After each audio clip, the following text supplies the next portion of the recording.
Ladies and gentlemen, boys and girls, we are finally here inside of the Dragon Den, otherwise known as the G. Brett Saunders Studio, inside of Lake Orion High School for the very first episode of a project that has been long in the works. In fact, this has been worked on for many months within the Dragon Broadcasting Program. We welcome you to Thunder Talk, the brand new sports talk show within the Dragon Broadcasting Program, being currently produced and created by the sports broadcasting class of LOHS. For more information on the diabetic ambassadors or type 1 diabetes itself, visit their Instagram at LO_diabetic ambassadors. You can also look for their table at future lunches.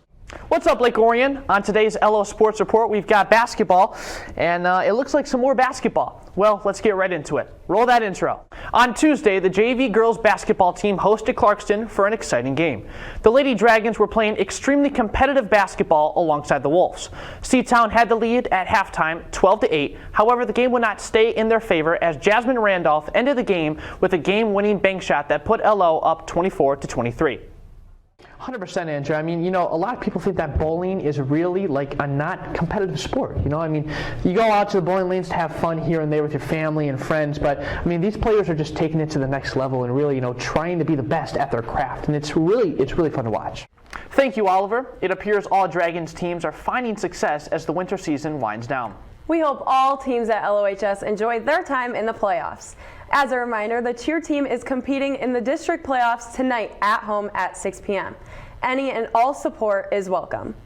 Your seniors of the day are Allison Armstrong, Devin Brunk, Lauren Jolliffe, Dominic Hifko, and Susanna Kozik. Stay tuned on Thursday for a look at the new BSU mural wall for Black History Month. Enjoy your break, LO, and have a frozy frenzy fresh.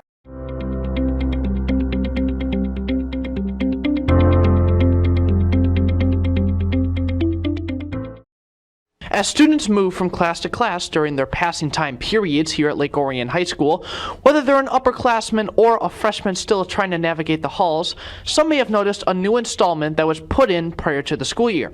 The new addition has been said to increase the standard of safety as well as highlighting a common issue that is shared between the two close communities. And realistically, many within the Oxford community just want to move on and forget their past. One way that can happen is if the surrounding areas help out their neighbor. For WDBC, I'm Ben Shadle.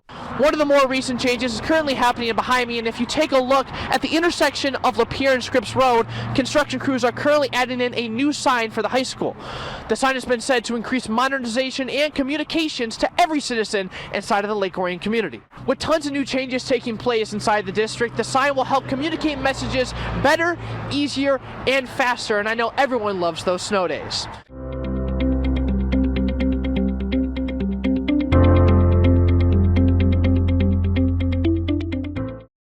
We are coming at you live on top of the indoor track inside of the Fieldhouse at Lake Orion High School, just outside of downtown Lake Orion, Michigan. For tonight, we have two teams who have developed a sort of rivalry these past couple of seasons. From Little Caesars Arena to the district championship game, both sides have capitalized and won huge contests. It's Lake Orion versus Rochester for some varsity girls basketball action here on the NFHS network.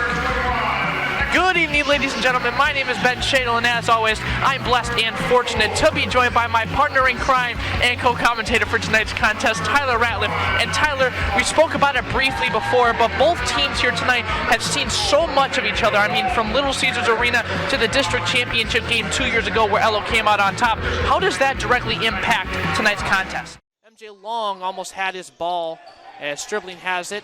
Up now, rejected by Joey Nearing. Oh my goodness! Walinski has it. That's going to be rejected by Alice Max.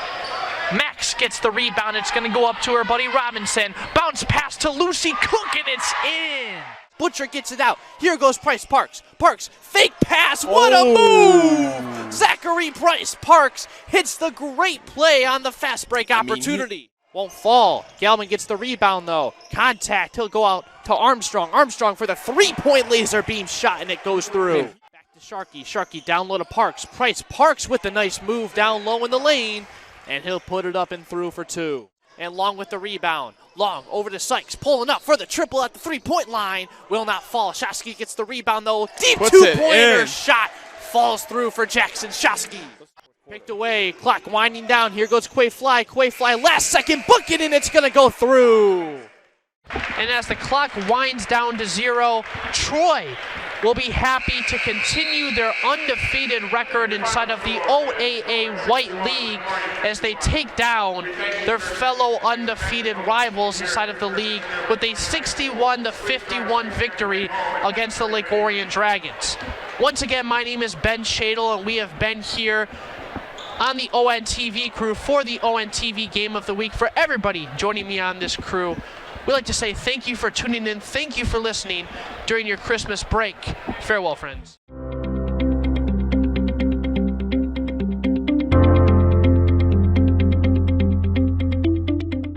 Thanks, Matthew. And you guys said it perfectly. Unified basketball is such a big event that takes place multiple times around the clock during the year here at LOHS.